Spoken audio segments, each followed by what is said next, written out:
reflexionar, seguir reflexionando. No se peleen por hablar. No me dejen sola en el medio, yo me quiero sentar. ¿Quién? Bernardo. Bueno, buen día a todas y a todos. Soy Bernardo Manzano Fernández. No sé si Carlos Rodríguez Brandão recuerda de mí. Éramos jóvenes, es verdad, es verdad. Mi cuestión es para Carlos Rodríguez Brandão por la cuestión del productivismo. Esta es una cuestión que me preocupa mucho porque tenemos que pensar una crítica al productivismo, pero tenemos también que hacer una crítica a los improductivos. Entonces, estas son dos cosas que tenemos que pensar. Entonces, mi cuestión es la siguiente, para que podamos reflexionar. Cuando Carlos Rodríguez Brandão apresenta os dados de Argentina e de Brasil, de muitas teses de doutorados, de muitas dissertações de maestria, eu me pergunto, isto é resultado de acesso de las pessoas a la universidade? Porque hasta entonces nuestras universidades eram feudos e muita gente não tinha acesso. Este é um problema, entonces. Mais do que isto ser um excesso de produção, eu pergunto se isto não é um processo de socialização do conhecimento que está sendo produzido porque ampliou, aumentou o número de pessoas que entram em la universidade. Então, essa é uma questão que eu queria pensar. E isto resulta também em uma maior socialização do conhecimento, mais publicações de livros, mais publicações de artículos. Me parece que este processo de crescimento é bueno. Não é um problema quantitativo. Eu tenho leído muito, eu tenho hecho com que meus estudantes publiquem muito para socializar o conhecimento que há produzido, porque é financiado por recursos públicos e não pode se quedar sem publicar. Então, essa é minha preocupação que quero compartilhar com vocês, é que os dados têm que ser vistos de muitas formas. É evidente que podemos fazer uma crítica ao produtivismo, porque há gente que pensa solamente em publicar. Não é destes que estou falando. Estou falando que o aumento do número de produção é muito mais, está muito mais além do quantitativismo. Tem uma relação com a ampliação da produção de conhecimento, tem também uma relação com a socialização deste conhecimento produzido, que muitas vezes é de qualidade, outras vezes não é de qualidade, pero não quero reduzir tudo isto ao produtivismo solamente. Esta é a minha questão. Carlos, ¿vos querés responder? ¿O podemos dejar fluir? Y después vos retomás algunas otras cosas también. Compañeros, ¿quién más va a hablar? Compañeras.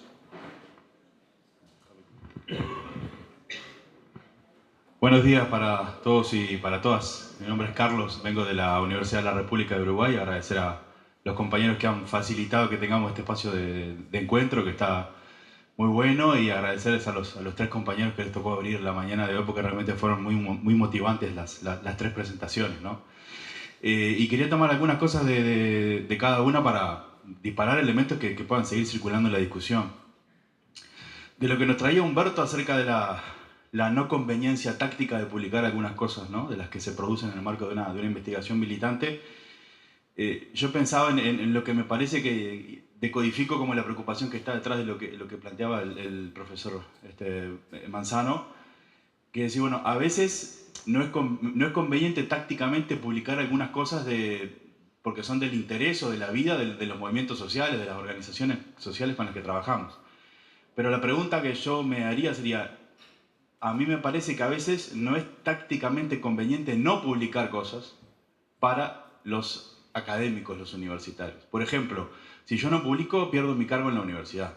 No me renuevan mi cargo en la universidad si no cumplo con determinada meta de producción, ¿no?, que está muy estimulada por esta lógica del productivismo, ¿no?, pero es parte de aquello por lo cual nos evalúan. Entonces me parece que eso también digamos, no tengo una respuesta a esa pregunta, pero me parece que es una tensión que tenemos quienes trabajamos en esta lógica, de decir, bueno, ¿cómo aclaramos estas cuestiones con las organizaciones que trabajamos? ¿Cómo tenemos un punto de partida claro de que parte de lo que nosotros tenemos que hacer, hay estudiantes que tienen que hacer sus monografías para poder terminar sus carreras, y algunos otros tenemos que publicar un artículo porque si no, tácticamente vamos a perder el lugar que tenemos en la universidad pública hoy, ¿no? Y esto es, digamos, aunque digamos, no sé si es general, pero me parece que en todas las universidades públicas de la región esta lógica de evaluar a partir del productivismo académico cada vez impera más.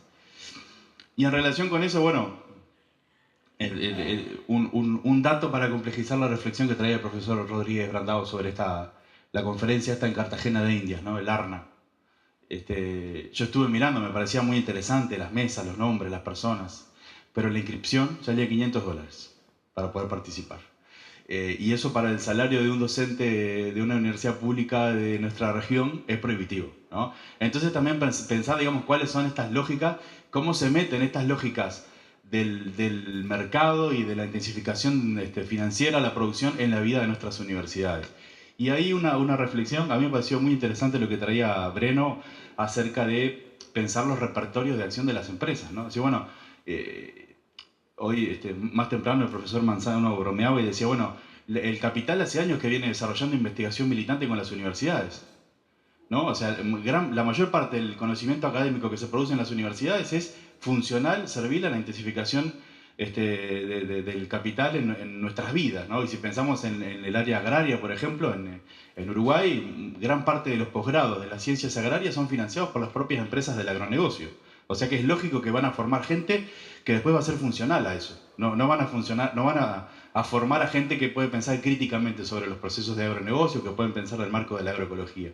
Entonces me parece que eso es muy importante y quería cerrar con un comentario que a mí me ha preocupado mucho en los últimos días. Hay algo que no mencionaba Breno, pero que está incluido también en esa lógica, ¿no? Que son las fundaciones filantrópicas, ¿no? Fundaciones filantrópicas que con una cara de servicio a la humanidad, de protección del medio ambiente, financian aparentemente sin interés alguno trabajo de base, investigación social, organizaciones. Y en general estas fundaciones que lo que hacen es un lavado verde, digamos, del capital más sucio y duro que hay en el mundo, la lógica que persiguen es desarticular procesos sociales de base, ¿sí? ¿Por qué estoy planteando esto? Porque hace unos días me llegó un anuncio de una actividad que organiza Claxo, que para muchos de nosotros Claxo es una referencia en América Latina de pensamiento crítico, en Santiago de Chile con el financiamiento de la Fundación Avina. La Fundación Avina es una fundación que fue creada por un empresario suizo muy vinculado a la industria del asbesto, que ha sido condenado por crímenes ambientales en Italia. Actualmente está preso en Italia este señor. Y su fundación aparece lavando su imagen, la imagen empresarial, financiando actividades de una de las referencias del pensamiento crítico en América Latina. Entonces me parece que, digamos, pensar cómo estas lógicas del capital se nos meten adentro incluso de quienes estamos tratando de pensar desde un lugar diferente, ¿no? O sea, no estamos vacunados contra estas lógicas y es importante, digamos, que también integremos este tipo de reflexiones cuando pensamos cómo trabajar con otros más allá de nosotros, ¿no? Nada más, muchas gracias.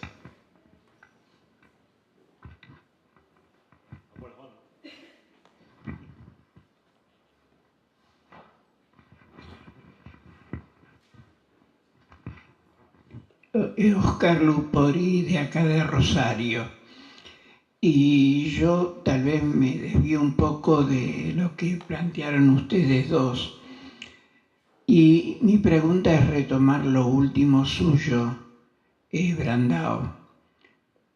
Como ocurre el tercer mundo allá por los años 60, fines de los 60, la discusión era cómo hacer ese encuentro entre saber popular, que la gente en los pueblitos, y nuestra teología, por más que le llamáramos teología de la liberación.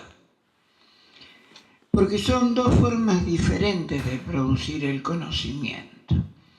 Y yo, siguiendo lo suyo, que creo que es central para este encuentro, es desde qué posición ellos leen el mundo, leen su realidad, la sienten, cómo proyectan sobre esa realidad y por qué nosotros producimos a través de una tradición occidental nuestra forma de producir conocimiento que llamamos científico.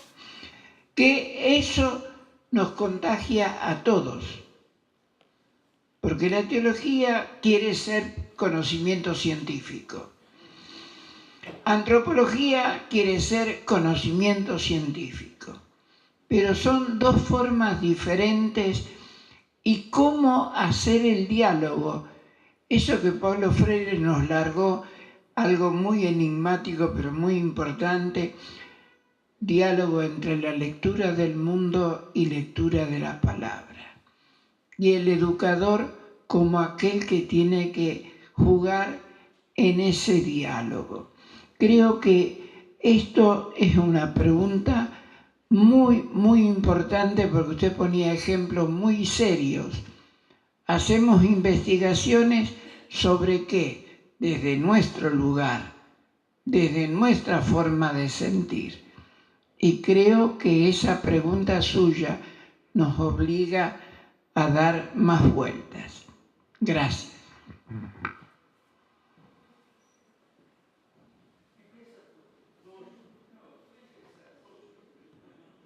Las preguntas son para vos. Todas son para vos las preguntas. Claro, y no vamos a cambiar lo que la gente quiere. Viste, hay que ser más populista que nunca. Bueno, trato de hacer las tres preguntas una sola, transdisciplinar, integrativa, ¿no?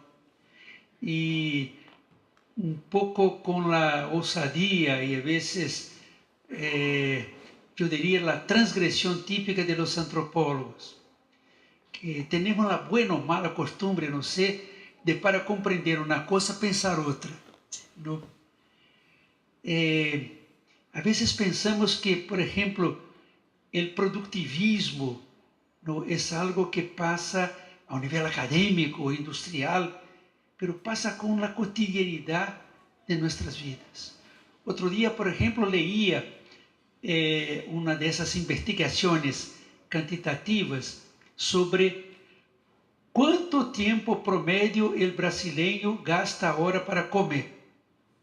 E se descobriu que uma parte muito significativa, 50 e pico, quase 60%, come menos de 15 minutos, algo por el estilo, ¿no? Contrariando tradições antiguas del momento casi ritual de la comida. Que me perdonen ahora la osadía de la comparación, pero pénsenla como científica. Outro dia leía en el principal periódico de São Paulo e tomava toda uma hoja, né? Nuevas costumbres sexuales en São Paulo. Entonces, una de las más difundidas era realizada en el parque, un parque muy grande que hay en el centro de São Paulo, en comienzos de la noche, en donde hombres y mujeres se encuentran y en partecitas en donde hay un bosque se desnudan, se aman en un minuto, se vesten y el secreto del placer es la absoluta impersonalidad. No quiero saber quién eres, tú pasas por mí, nos tenemos un momento de placer o no, te vas para siempre, nunca más te veo. Es una despersonalización del amor, del comer, es decir, la colonización neocapitalista. Isso não tem que ver só com algo perverso pensado por eles, os banqueiros e tal, pero é algo que de repente uma cultura regida por esses princípios vai criando, não? Uma outra coisa muito significativa que tem que ver com a primeira pergunta, mientras nosotros, entre a antropologia, a pedagogia, a investigação militante, tratamos de personalizar maximamente as pessoas. Primeiro encontro gentes que se hablan, pero al final eu transferindo para mi ciência, para mi círculo de imaginação sociológica ou antropológica, o que me dissestes. Pero em seguida algo mais, que me parece que debería ser un fundamento metodológico, atención Tomasino, de la investigación militante, que es la posibilidad de crear cotextos, ¿no? Crear algo que exprese no lo que yo hice con lo que tú me dijiste, sino que lo que nosotros dos estamos haciendo con lo que nos decimos. Mientras eso se pasa entre nosotros, en otros campos de vida, yo de la comida y la sexualidad como ejemplos límites, ¿no? También igual se pasa, ¿no? También igual vivimos. Les doy un ejemplo, dos ejemplos muy interesantes. Creo que aquí en Argentina igual será en Uruguay. En Brasil tenemos varios documentos. Uno es la cartera de trabajo. Toda persona que trabaja tiene esta cartera, ¿no? Y ahí tiene su fotografía, sus datos, pero la cartera es un librito en donde se escribe un poco mi vida de trabajador, las vacaciones, los problemas, las licencias por enfermedad, es decir, es un registro personalizado, claro, de interés del patrón, ¿no? De la vida de un trabajador en cuanto trabajador. Tenemos una cédula de identidad, ¿no? Que ya no es más un librito, pero que todavía tiene nuestra imagen, nuestra foto y los datos. Pero la impersonalización llegó a un extremo. En Brasil ahora el documento más importante no es esto, se llama CPF o SIC. ¿Y qué es? Es un número.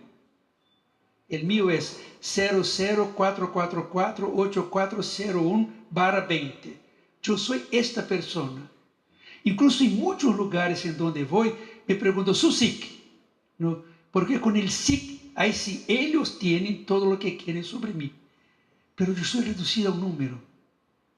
¿Ves? Es interesante, incluso otra cosa, en nuestros trabajos académicos. Cuando yo empecé a escribirlo, tú escribías así. Según el pensamiento de Paulo Freire, educador brasileño nacido en Recife, ahí se pone el pensamiento. Ahora ponemos Freire, 1964. Y un poco más ni eso, PF 64. ¿No? Nos despersonalizamos cada vez más. Eso es llamado progreso, nuevas invenciones que facultan y de alguna manera facilitan el vivir, pero es un progresivo, no solo impersonalizar, sino que traer a ti la imagen de que eres dispensable. Eres dispensable. Recién ahora, hace 5 días, yo miraba en la televisión noticias sobre una gran feria de productos agropecuarios de altísima calidad en Rio Grande do Sul. Incluso estaban allá argentinos y uruguayos. Las vedetas de la feria que eran máquinas que cada vez más prescindían de seres humanos. Eran presentadas como la excelencia a que llegó la tecnología. Había uno que era el principal, es un tractor sin nadie. Una persona con una computadora puede manejar 5 de ellos a la vez. Y ellos funcionan sin nada, no necesita más ni siquiera el tractorista. Entonces, el agronegocio primero expulsó a los campesinos para poner ganado, eucalipto, soya. Ahora está dispensando el tractorista, los hombres que trabajan 1 solo, 2, 3, y sustituyendo por máquinas absolutamente impersonales. Estoy haciendo una reflexión que pasa por el sexo, la comida, la prisa, la cartera de identidad, el CPF, para enseñarles cómo es todo un proceso, ¿no? En que el productivismo académico, incluso del trabajo campesino, ¿no?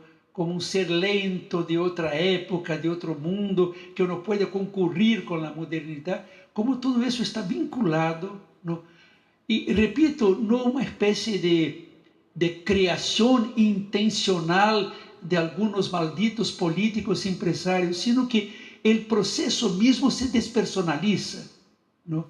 Es decir, él mismo crea sus necesidades y sus maneras de cada vez más dispensar personas, apresurar la vida, hacer con que nosotros tengamos que trabajar no en un ritmo humano de producción y creación, sino que el ritmo en que se mueven las máquinas, ¿no? Y ahí cuando piensas el indígena, el quilombola, el campesino, todo se agrava mucho, porque incluso quien trabaja no o directamente con ellos o entonces con cuestiones ambientales, ¿sabe? Que el dilema de esta gente es que ellos viven una vida de lentitud, de calma, porque viven sometidos a los ciclos de la naturaleza, ¿no? El sol cuando nace, cuando se pone el día, la noche, las estaciones del año.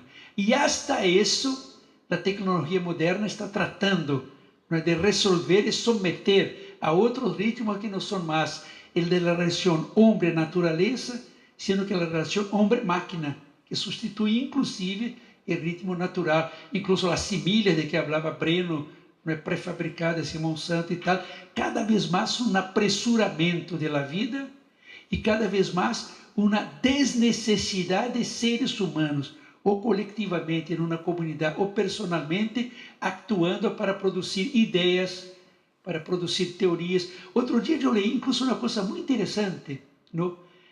Gentes que já trabalham com criação de textos em la modernidade ou em la pós-modernidade, que já predicam a ideia de que o documento autoral, por exemplo, quando eu escrevo uma tesis, para terminar, que estamos vivendo os últimos anos.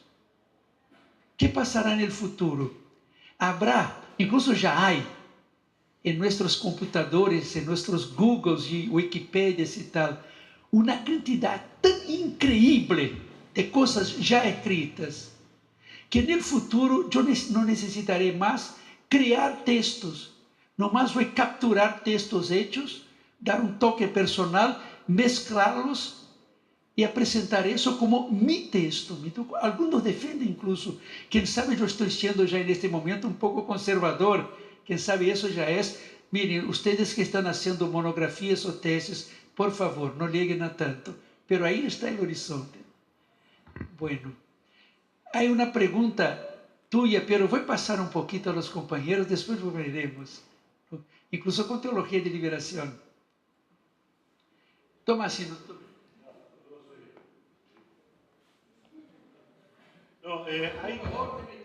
No. Está muy bien. No, hay compañeros de organizaciones y movimientos. Si tienen ganas, les salen. Dale. Hola, yo soy Alejandra de Luján, pertenezco a un movimiento social y político que se llama Subversión, y la pregunta en realidad es para Humberto, que en este ejercicio de poner o de construir una base teórica metodológica para el investigador o la investigadora militante, yo lo que noto, veo o me cuesta ver, que en realidad es una preocupación que ya me viene de hace rato, es cómo no separar, cómo no escindir al sujeto que investiga o a la sujeta que investiga en su yo político y en su yo académico. Digo, ¿no? Noto que este ejercicio o este esfuerzo por generar, construir esta base teórica metodológica nos pone al sujeto investigador o a la sujeta que investiga, nos pone por fuera del movimiento o el actor político que estamos investigando, o con el que estamos investigando, perdón, que a la vez formamos parte de ese actor político, movimiento o una acción colectiva en particular. Digamos, estamos tratando de construir o de producir teoría atravesada por un conflicto ambiental, un conflicto socioterritorial, construir teoría con ese movimiento, con ese actor social y político, y a la vez somos parte de ese movimiento y somos investigadoras. Bueno, ¿cómo no separarnos en ese rol o en ese doble rol? Esa es la preocupación, la pregunta también.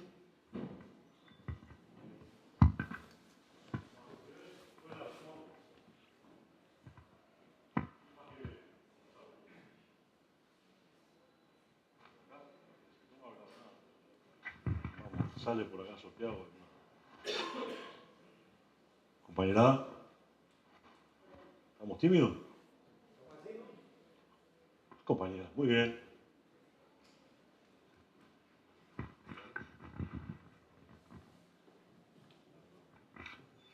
Hola, mi nombre es Lena Mozas, de la OST y el Movimiento Nacional Campesino Indígena. Por ahí en esto, cuando compartían sobre qué publicar o no publicar, tiene que ver ahí sí con una cuestión de la confianza o el trabajo y el vínculo que se establece con las organizaciones. Supongamos, un ejemplo, nosotros tenemos conflictos territoriales donde hay un montón de comunidades y campesinos y campesinas en tierras que tienen una situación irregular de tenencia de su tierra. Si un investigador lo pone con un GPS y después lo publica, el agronegocio tiene inmediatamente el dato de dónde tiene que ir para hacer un conflicto, para apropiarse de esa tierra. Entonces nosotros lo que les proponemos cuando vienen ahí quieren trabajar con la OST o el movimiento es que esos datos no se publiquen, ¿no? Que a veces no tienen necesidad. Y entonces, en ese sentido, me parece que a veces tiene que ver con el acuerdo que uno va estableciendo con las organizaciones. Y después yo creo que el tema que planteaba sobre el compromiso político es parte del, o sea, es el centro. Porque cuando uno tiene un compromiso político, se deja transformar. Su ser, su pensamiento, por lo que está compartiendo con las organizaciones, y eso también se traduce en esa investigación. Y uno ya deja de ser el sujeto que investiga para ser somos nosotros los que investigamos. Entonces yo creo que el centro pasa por justamente esto, el compromiso político con la organización o con la acción política que estoy abordando. Y que no es de un momento, es un proceso largo. No se va, en un año yo no puedo entrar y salir y hacer una investigación militante. Es justamente, capaz que estoy empezando a construir la confianza política para trabajar. Por ahí creo que van parte de las cuestiones que desde la mirada que nosotros tenemos.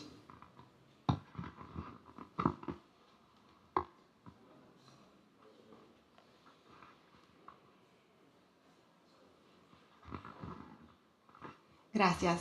Mi nombre es Laura, yo provengo de una organización ecologista. Mañana vamos a estar acá con el compañero en uno de los paneles. Y bueno, 2 o 3 cosas que fueron surgiendo a medida que iban hablando, lo que comentaba la compañera y bueno, respecto a qué publicar y no. Este es un tema, yo vengo de la antropología y en la antropología esta cuestión es bastante crucial.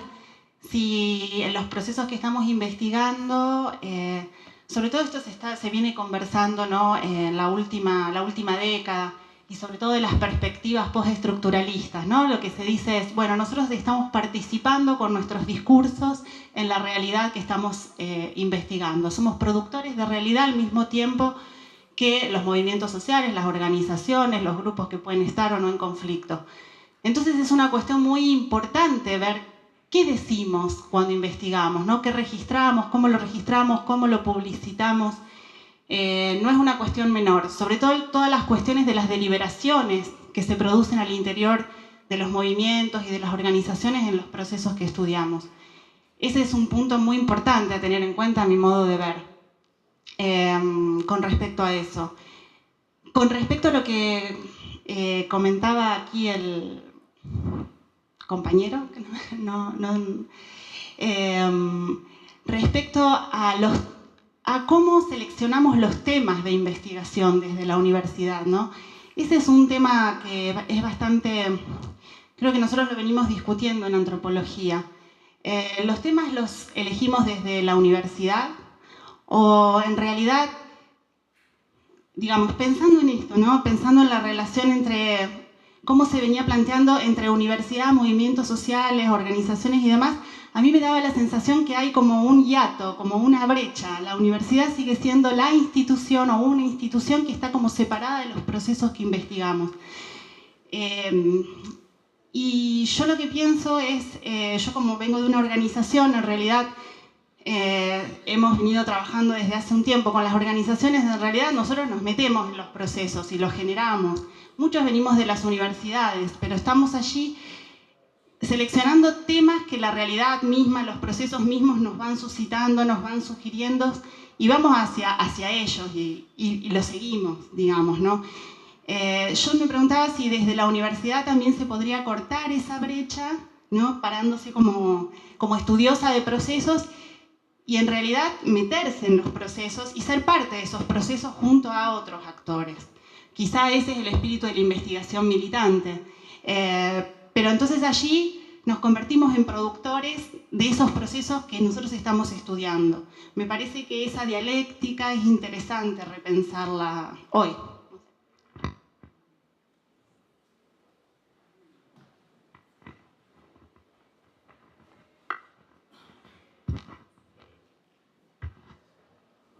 Bueno, yo soy secretario de Extensión de UNER, Universidad Nacional de Entre Ríos, aquí al ladito nomás.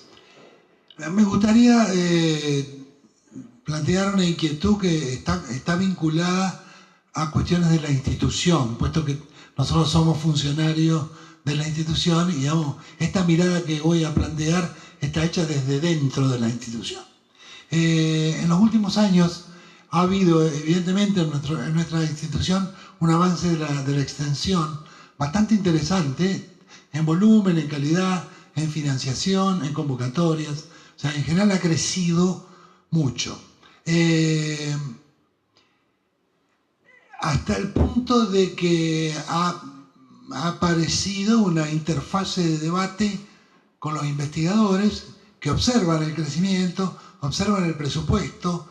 En este momento observan la jugada de SPU con todas las ventanillas tirando actividades y convocatorias de extensión con financiaciones nunca vistas, financiaciones mucho más altas que las anteriores. Es decir, ven que se multiplica y está apareciendo ya algún malestar que ha sido planteado concretamente con lo presupuestario. Digamos, pues la extensión naturalmente tiene una historia de estar detrás de los procesos de investigación en volumen presupuestario y en general a partir de ahí en todo, ¿no es cierto? Eran pequeñas financiaciones. Hace poco lanzamos, creo que fuimos uno de los primeros en el país, una línea de investigación de extensión dirigida por estudiantes avanzados, una línea nueva en donde financiamos proyectos presentados por alumnos avanzados. Esto parte del conocimiento de que hay proyectos de investigación que están liderados por alumnos, no formalmente, pero en los hechos uno ve que eso pasa. En algunas universidades grandes los alumnos dan clases, son titulares, etcétera, etcétera. O sea que conocemos experiencia de alumnos exitosas. Vamos, los alumnos hicieron la reforma universitaria, es decir, no van a poder dirigir un proyectito de un año. Entonces todo este debate se dio y bueno, sí, con muchos peros, tuvimos conflictos con los investigadores por la financiación, por cómo manejan dinero, etcétera, etcétera. Este año yo le planteé al rector, el último tiempo de gestión ya termina, vamos a terminar con una apuesta importante porque evaluando lo de estudiantes, fue muy bueno, lo de directores y estudiantes, y le pedimos al rector, ¿por qué no en vez de 1, 2 por facultad para la próxima convocatoria? Y el rector dijo 3. Y largamos 3 proyectos para estudiantes, directores, y 2 eran para docentes. O sea que había más financiación para alumnos que para docentes. Fue una jugada muy audaz políticamente. Bueno, también en los cuerpos colegiados hubo boxeo por el tema. Es decir, y hay toda una cuestión, una puesta en alerta de la gente que está trabajando en el investigador que ve esto como un avance con una mirada corporativa. Esta introducción la pongo porque hablar de investigación militante desde la institución propiamente dicha va a ser la otra vuelta de tuerca más. Estamos viendo de que hay que prepararse para esto porque realmente primero nos gusta la idea, nos gusta el concepto, nos parece correcto. Cuando vos decías hoy, esto también es extensión, cuando digamos eso ya me imagino lo que va a ocurrir. Es decir, la pregunta es, ¿cómo ven ustedes estratégicamente desde lo institucional, digamos, el nacer de estas ideas con lo que implica en las instituciones hoy? O sea, vamos a debatir, vamos a dar la batalla, vamos a pelear, eso es lo que me gustaría, sé que no ha pasado, pero que imaginemos un poco cuál va a ser el proceso. Porque está también la universidad en esto, tiene un doble discurso continuo todo el tiempo. O sea, se hablan de políticas que luego en los hechos por ejemplo, tenemos programas para la tercera edad y a los 60 años te corren y ya de 65 te jubilan. O sea, cosas como esas, ¿no es cierto? U otras. O sea que la universidad tiene esa plástica para adaptarse a las reglas de juego y sobrevive siempre. Pero digo, este desafío realmente me parece un desafío grande, grosso, muy interesante para la extensión, pero entiendo que va a haber resistencia. ¿Cómo ven eso desde las instituciones? Por ejemplo, me imagino que trabajando fuera de las instituciones yo avanzaría sin duda, sin preguntar. Pero nosotros estamos gestionando y no estamos peleando contra la gestión, somos la gestión. Entonces, esa mirada.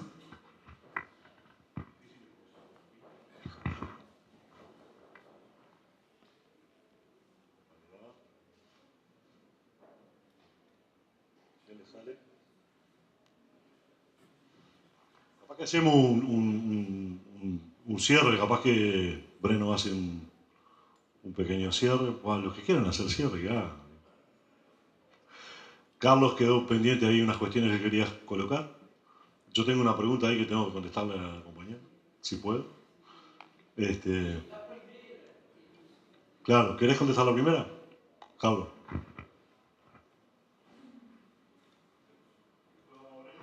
Brevemente, Breno entonces cerraría.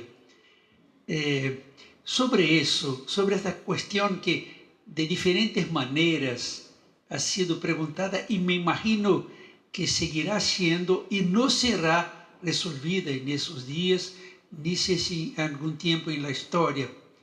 Me acuerdo que en los viejos tiempos arqueológicos, cuando toda la gente leía Antonio Gramsci, hoy día muy olvidado, me acuerdo que tiene un pasaje en que dice: la diferencia entre nosotros y el pueblo es que nosotros comprendemos, pero no sentimos, y ellos sienten, pero no comprenden.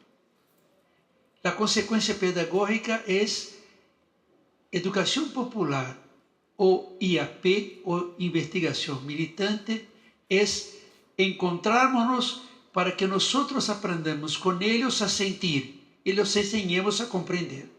Pronto, y está resolvido. Otro día yo leí, incluso aquí en este viaje en Uruguay, en una compilación de textos sobre justamente crisis de antropología postmoderna, un señor un americano, que decía una cosa muy común, muy conocida desde hace mucho tiempo, pero que él aplica a la antropología y a mí me gusta más aplicar a la pedagogía. Él decía: todo lo que nos diferencia o nos opone aquí en la antropología es algo universal que pasa incluso en la ciencia política, en la matemática, incluso en la filosofía. Es que nos dividimos en idealistas o iluministas y románticos. O eres uno o el otro, y lo más difícil es ser las dos cosas al mismo tiempo. Súper simplificando, el pensamiento iluminista, cuando aplicado incluso tanto a la antropología para investigar quanto à educação para trabalhar enseñanza, ¿no? Es que la humanidad posee una cosa universal que se llama la razón humana. Ella, la razón, se desarrolla diferenciadamente, pero ella avanza más rápida y sólidamente en algunas culturas, en algunos pueblos, como aconteció con los griegos en el pasado, con los ingleses y los alemanes en el presente, ¿no? Personas, comunidades, culturas que no llegaron, por ejemplo, al pensamiento filosófico, científico, ápice en cada momento de la historia, son grupos, son comunidades que están a niveles, no sé si más retrasados, digamos, más elementales, ¿no?, de su desarrollo. Consecuencia pedagógica, consecuencia investigativa. Soy yo el que no solo tiene los aparatos más avanzados, sino que las teorías, las metodologías, aquello que investigo, incluso en beneficio de ellos, los que no tienen. Porque si yo tengo, ¿por qué no utilizar? Incluso junto a ellos y sobre ellos. Super simplificando el pensamiento romántico, no. Si hay una razón humana universal, en la realidad de los grupos culturales, ella se expresa no solo evolutivamente, sino que como una vocación de cada cultura de maneras distintas. Una cultura de los guaraníes, o de los caingang, o de los tapirapé en Brasil, no es menos desarrollada que la nuestra aquí, en este momento. Es una otra cultura que pensa el mundo, que codifica incluso desde la matemática hasta la teología de otra manera. Entonces, bueno, consecuencia para la investigación, todo lo que hablamos, incluso los tres aquí en esta mañana.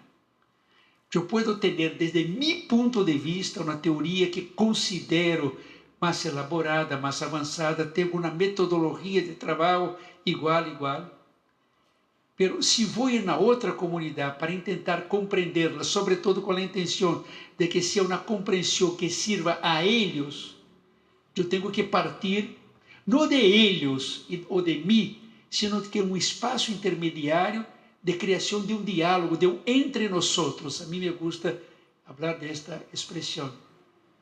Partiendo incluso de una idea de diálogo que me parece muy olvidada, pero que es muy importante. Yo no dialogo con alguien cuando entramos y salimos del diálogo con las mismas ideas. Eso es un monólogo a dos. Yo dialogo cuando a partir de nuestras diferencias creamos algo nuevo que no es ni tuyo ni mío, pero que es de nosotros, ¿no? Claro, es el ideal de una pedagogía freiriana, humanista, ¿no? El problema es que realmente, yo diría, el lugar ideal está en un punto intermedio, ¿no? Es decir, incluso me acuerdo que tanto los compañeros de Teología de Liberación, yo participaba incluso como militante de origen cristiana, como los compañeros marxistas, teníamos en dos puntos diferentes el mismo problema. Si yo tengo, como alguien que leyó a Marx y a otros teóricos, una comprensión de cómo funciona históricamente y en términos actuales, no solo el mundo, sino que Argentina o esta comunidad en Santiago del Estero, si eso es una cosa clara, incluso clarificadora para esas gentes, ¿por qué no llevar a ellos? ¿Por qué esperar? Decir, mira, ¿cómo ustedes piensan el mundo? Ahí ellos dicen. 3 meses después, ¿y cómo están pensando ahora? Hasta que 5 años después lleguen aproximadamente a mi comprensión del mundo. Y ahí entonces yo puedo enseñarles, ¿no? Muchas veces se pregunta desafiándonos, cuando eres un médico y descubres que alguien tiene una enfermedad que se cura de esta manera, tú dices se lo cura así, ¿no? Cuando alguien tiene una enfermedad, entre comillas, que se llama no comprensión de su propia realidad, ¿por qué esperar que desde adentro, desde los términos y sensibilidades de su cultura, ellos mismos no solo descubran, sino que descubriendo se aproximen de mí para que dialoguemos? Es un problema muy serio. Uma diferença fundamental, que incluso sempre isso de las teorías de Paulo Freire é algo que na prática é muito frágil. Ele mesmo tinha consciência. A ideia de que nadie ensina a nadie, pero nadie aprende solo, cada um aprende com os outros através do diálogo. Bueno, quando nos anos 60 discutíamos este humanismo freiriano com companheiros do Partido Comunista, eles diziam tonterias, fantasias. Se eu tenho uma compreensão de aquilo que vai liberar este homem, por que não levar a ele? Incluso alguns diziam, lo que tu pensas como diálogo é uma colonização, porque tu sabes lo que resultaria para eles em um avanço de consciência, de militância, de ação política, e não queres dizer, em nome de respeitar su imaginário, suas ideias e tal. Mas eu sou um educador do povo, diziam os companheiros. Mais que isso, o partido é o educador do povo, porque o partido tem, desde o materialismo histórico e dialético, uma compreensão, que é uma compreensão, ele assim emancipadora. Ocultarla, não levá-la, a partir de aí, é o que eu levei, ensinei a gente. Criar um diálogo não seria uma outra colonização. Eu sei, pero não te digo porque te respeito. Mira como é complicado, como é complexo o problema. Se vocês me perguntassem, Carlos, e tu, eres romântico ou eres desses que pensam em uma razão universal, não? E que deveria ser ensinada? Eu diria, não sei. Creio que seria o difícil ponto intermédio, que não pretende, não sei, mas há que encontrá-lo. Creio que o desafio da experiência toda ela, de educação popular, de trabalho com comunidades populares, de mobilização, de investigação militante, está justamente em la prática. E isso é uma coisa que incluso antecede a metodologia e prosigue mais allá da metodologia, em como calificar este encontro, que não é só um encontro de ideias, de teorias, sino que é um encontro de pessoas.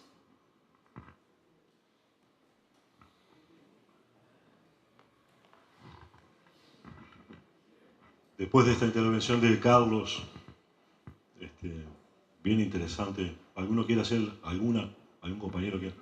Sí, pero después.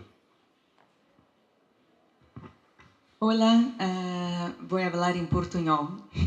Mi nombre es Carolina, vengo de Río de Janeiro.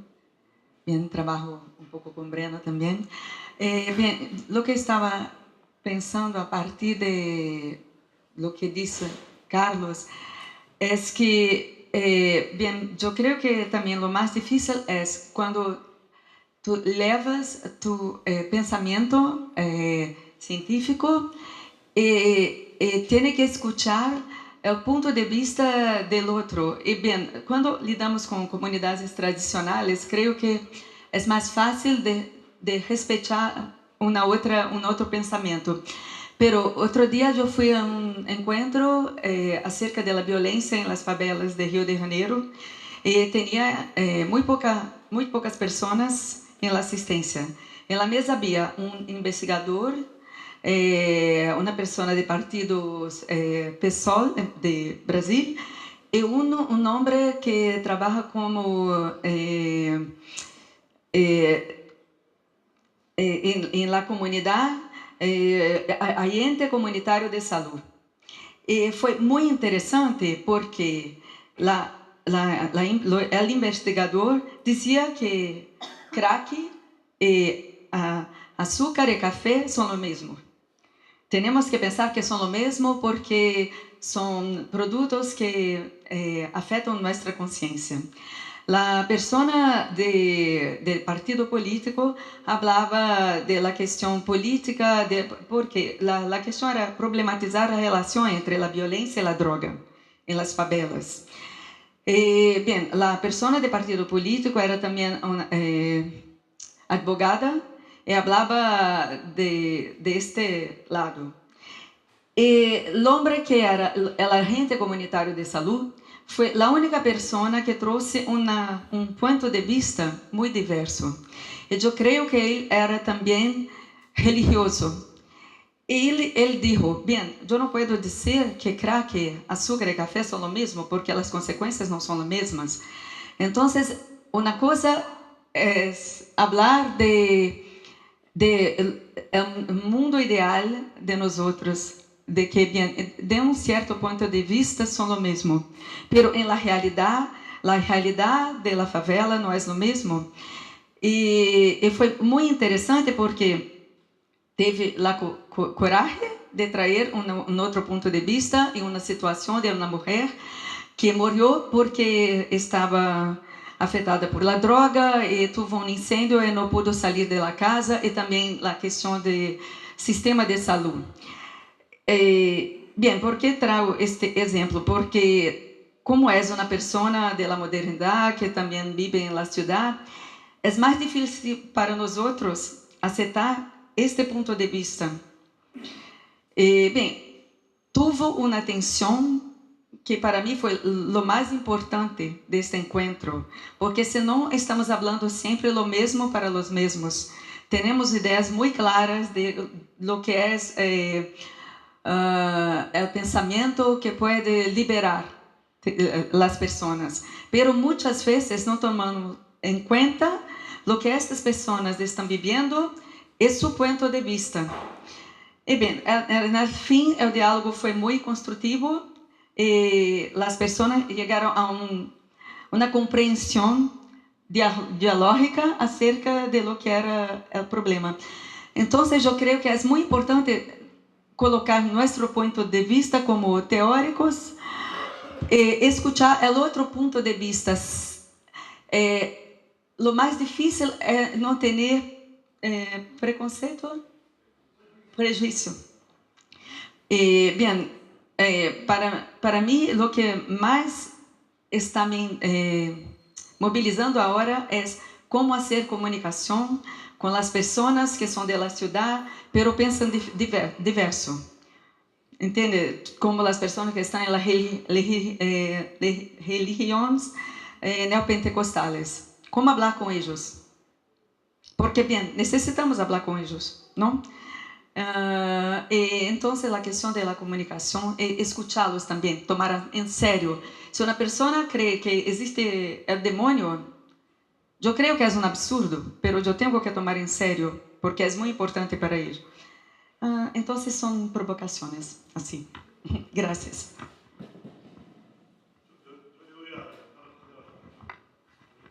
Y después le damos a Breno y cierra Juan Manuel con algunas cuestiones concretas.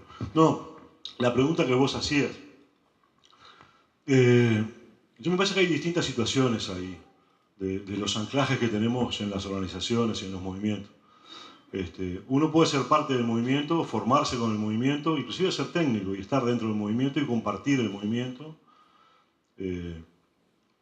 Me parece que ahí hay y yo conozco muchos casos, por ejemplo, hay compañeros de la UST que se fueron a vivir como campesinos y eran técnicos.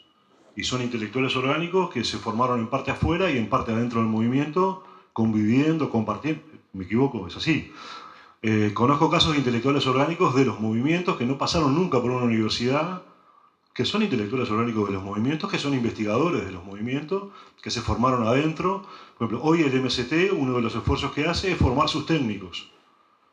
Técnicos intelectuales orgánicos que van a ser, que son del movimiento, que vienen del movimiento, que van a ser del movimiento y que van a trabajar con el movimiento.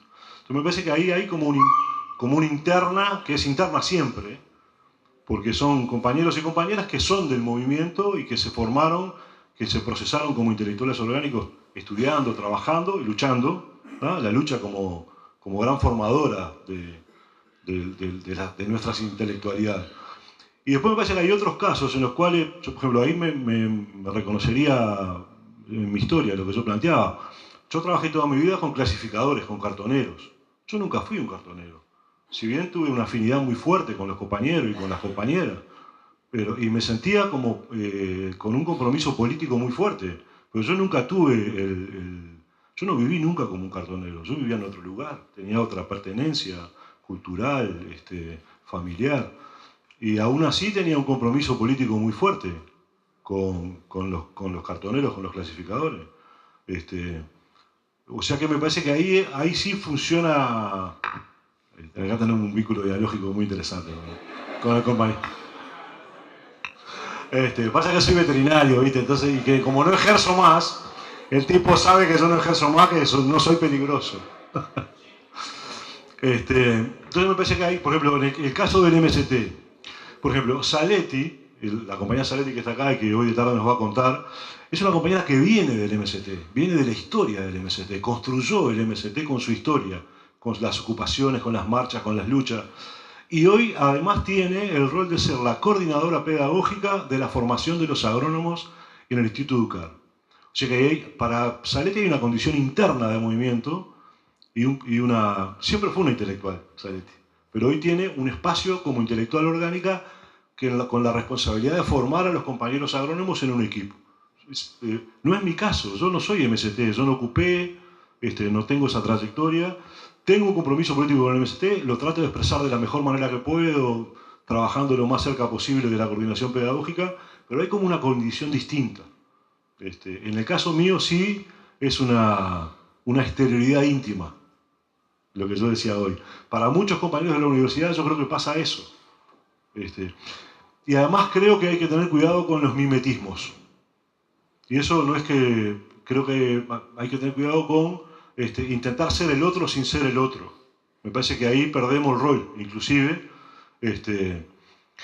Y voy a enganchar con esto para terminar, con algunas cuestiones que traía Carlos sobre iluminismo.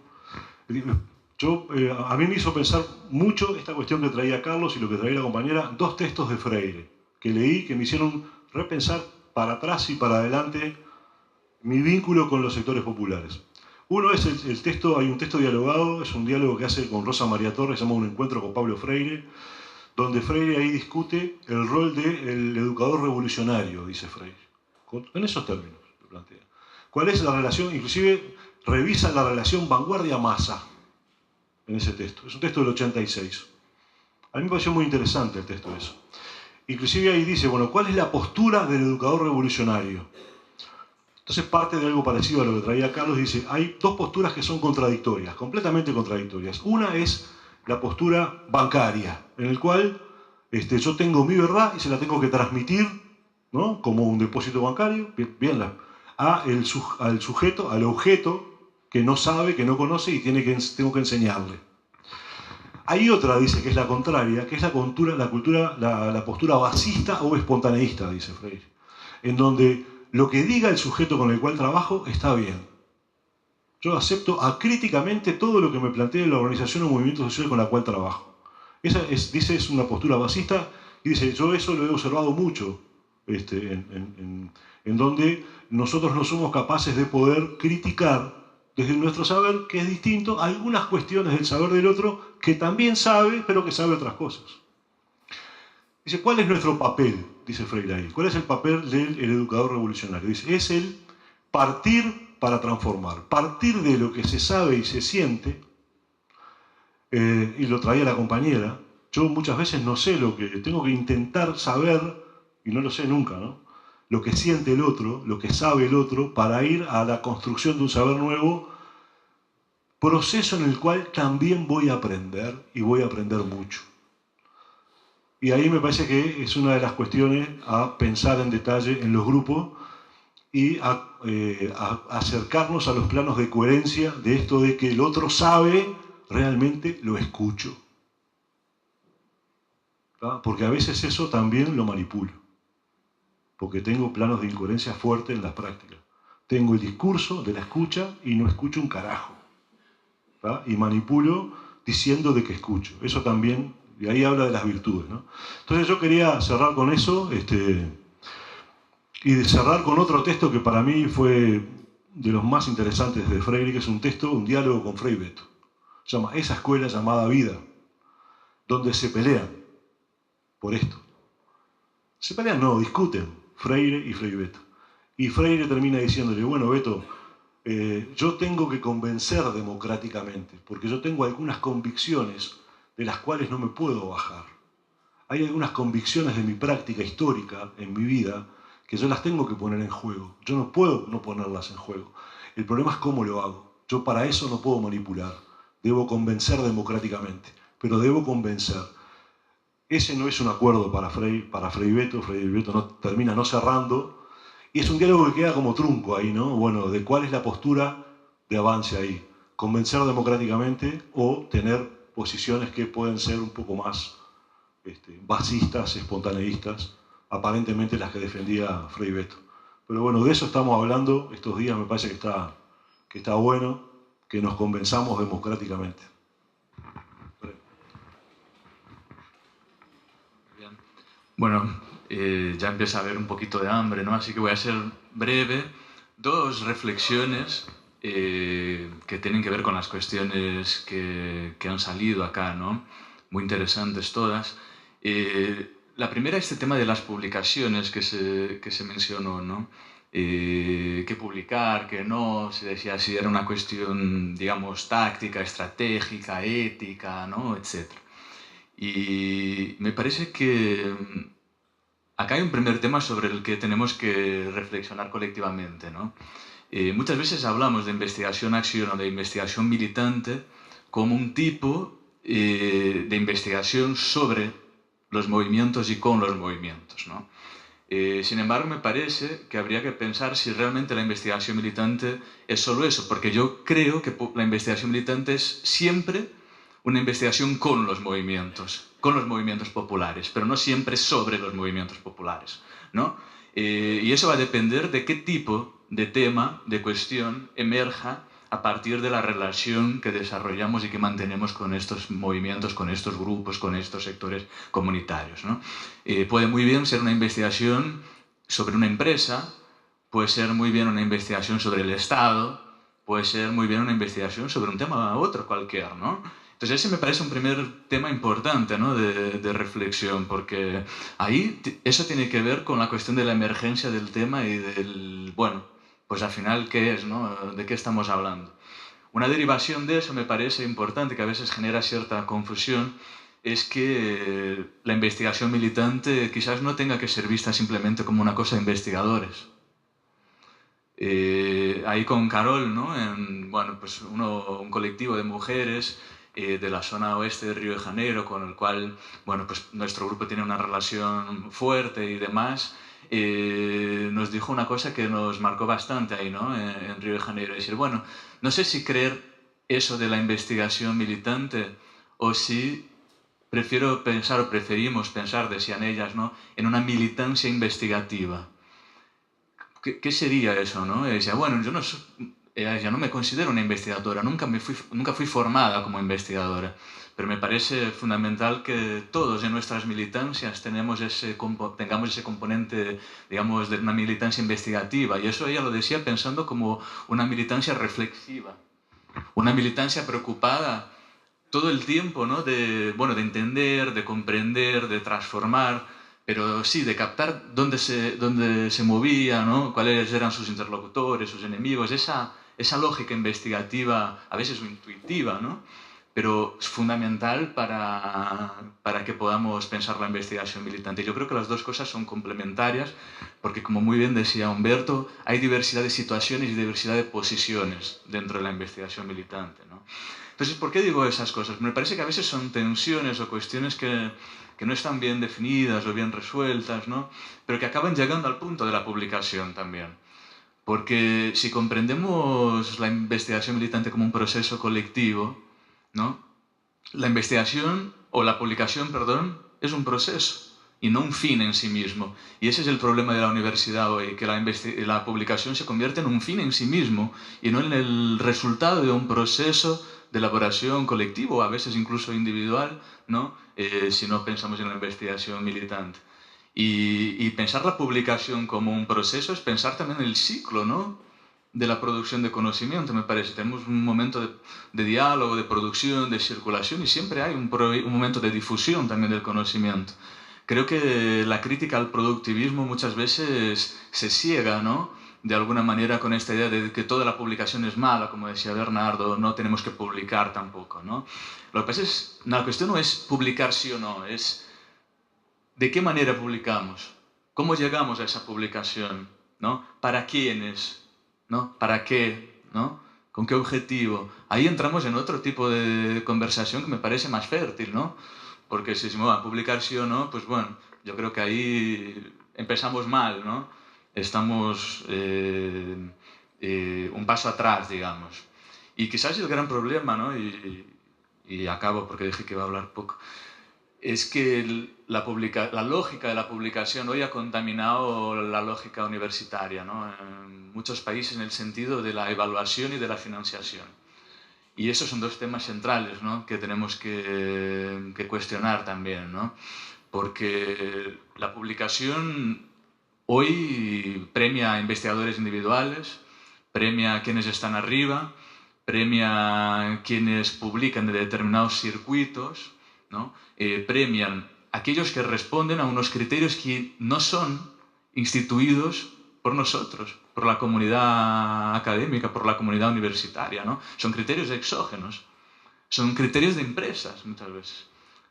Empresas, por ejemplo, que producen los indexadores de impacto, que regulan, ¿no? Bueno, qué significa eso del impacto, etcétera, ¿no? Y mientras no vayamos al fondo de esta discusión, ¿no? Decir, bueno, pues la evaluación, ¿qué significa la evaluación? Intentamos romper con la lógica de la evaluación tradicional en nuestros espacios, ¿no?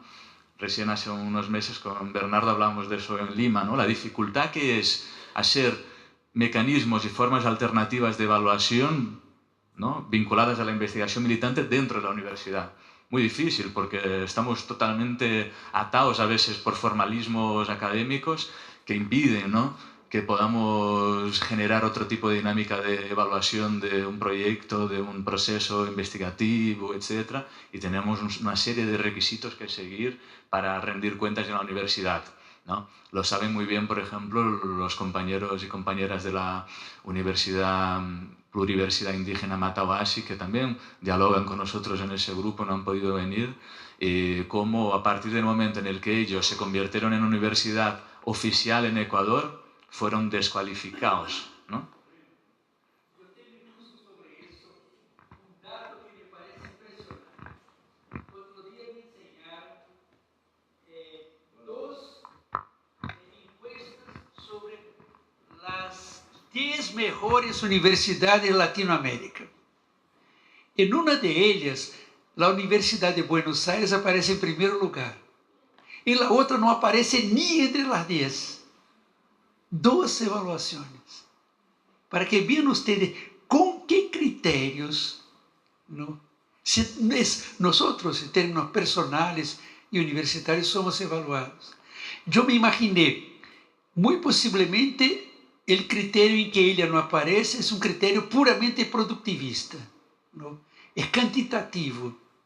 Pero cuando se evalúa calidad de trabajo, criticidad, tradicionalidad, experiencia y tal, el cuadro muda.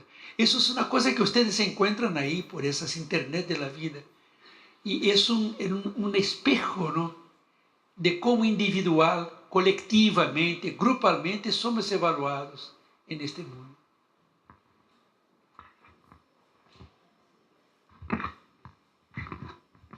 Cierro. Bueno, no, rápidamente, porque como dijo, no hay hambre y el ciclo de la glucosa, por lo menos en mí, no está funcionando muy bien. Más que un cierre, la idea es seguir abriendo y seguir proponiendo. Se han dicho, creo que muchas cosas. Creo que hay veo en el aire como mucho cuestionamiento y mucha interpelación, ¿no? Mucha pregunta y repregunta en muchos. Creo que justamente un poco el espíritu del seminario, que no termina aquí en Rosario, sino que creo que esto es de alguna manera un proceso que nos tenemos que ir dando cada uno desde su espacio, simplemente desde nuestro espacio y bueno, algo decía recién Daniel, uno tiene ciertas etiquetas, ¿no? En este caso hablo de un lugar de universitario y peor aún de un lugar de gestión en la universidad. Entonces, la institucionalidad que marcaba un poco recién Daniel juega y también mucho de lo que fueron planteando Breno, Carlos y Humberto, en el sentido de ciertas luchas que debemos dar, ¿no? Dentro de la universidad y sobre todo cómo podemos pensar en procesos de cogeneración de conocimientos. Breno recién hablaba y lo remarcó muchas veces, el hecho de generar procesos. Muchas veces seguimos trabajando en un reduccionismo muy fuerte en la universidad, en un lineamiento de muchas de nuestras acciones, donde no nos pensamos permitir procesos.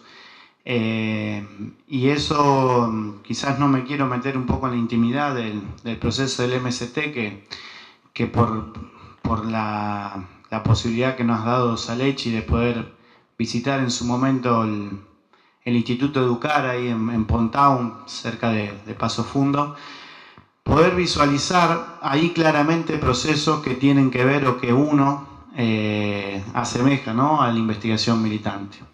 Y tiene que ver en ese caso con muchos jóvenes que se van y que se están formando en un espacio comunitario, en un espacio integral, y que posiblemente muchos de ellos, quizás de no existir estos espacios críticos, estos espacios alternativos a lo que hoy nos proponen inclusive las universidades, quizás estarían presos de un montón de cuestiones que planteaba la compañera en distintas favelas de Brasil.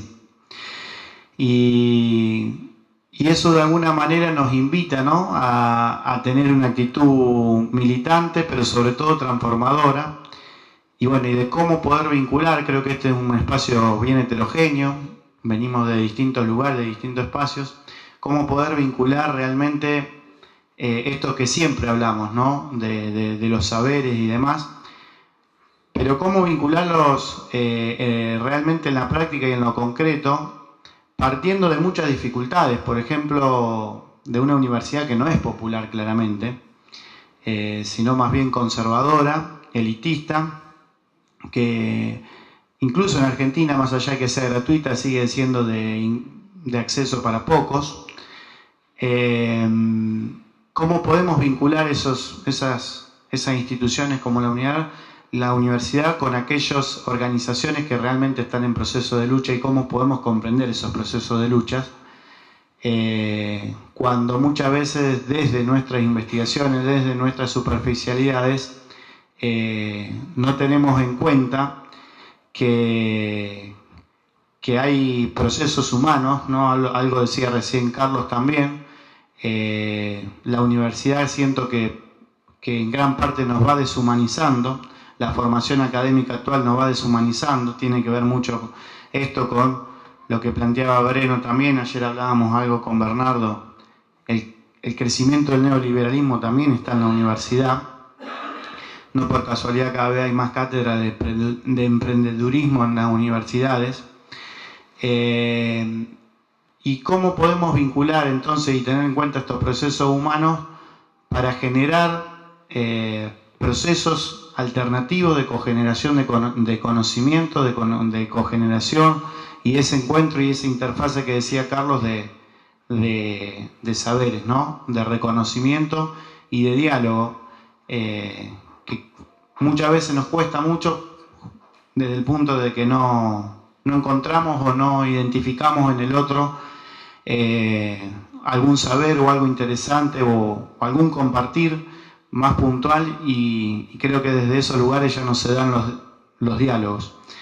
De alguna manera creo que ese es el espíritu un poco del seminario, de poder encontrar estos espacios entre la reflexión intelectual y las acciones políticas, y aquellas reflexiones que realmente son transformadoras y que provocan en el territorio distintas transformaciones, pero claramente asumirlo desde un posicionamiento político, que Humberto lo planteaba hoy claramente en rojo ahí en el círculo. Es muy difícil a partir de procesos que podemos generar con equipos interdisciplinarios, con intervenciones en territorio, con un diálogo de saber y demás, si a todo eso no le damos un contenido y una formación política en las intervenciones y en los desarrollos de los trabajos que podemos hacer, tanto de investigación, tanto de extensión, tanto de la propia práctica docente, y en definitiva generar procesos integrales,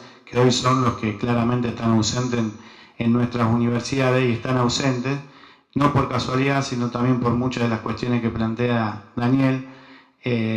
Hace 100 años se dio una batalla, creo que los sectores más progresistas de ese momento la ganaron, yo siento que hoy la estamos perdiendo y siento que nos están llevando otra vez a rediscutir muchas de esas cuestiones que con otros procesos históricos, con otro contexto, quizá eran distintos, pero que en el fondo tiene que ver con lo mismo y es quitar derechos, quitar igualdades, quitar libertades y de alguna manera generar procesos elitistas dentro de nuestras comunidades, y la universidad y las organizaciones son presas de ese mismo proceso. Así que bueno, los invito a retomar. Luego a las 3 de la tarde, está 2:30 en el programa, pero de poder reencontrarnos a las 3 de la tarde para tener un descanso y poder alimentarnos. Así que bueno, muchas gracias a todos y un fuerte aplauso para todos.